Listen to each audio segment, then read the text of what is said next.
Welcome to Kilakarai kitchen. Today we are going to watch how to prepare yummy and tasty fruit salad.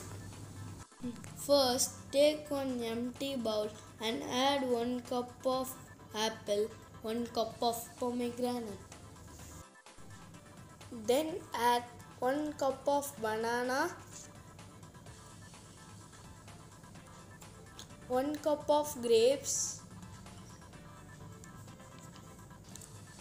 and add 1 cup of dates.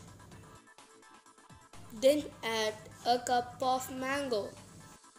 All added fruits are rich in nutrients.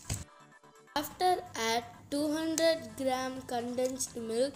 Next add 2 scoops of vanilla ice cream. Condensed milk and vanilla ice cream will give creamy texture and rich taste to a dish. Then mix it all. If you want more chillness, you keep it in refrigerator before serving. Everyone loves this dessert and it's easy to make for the large crowd. Finally, garnish using crushed nuts. It's also good for children. Enjoy it. I will see you next time.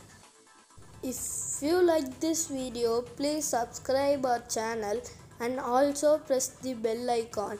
Thank you. Bye bye.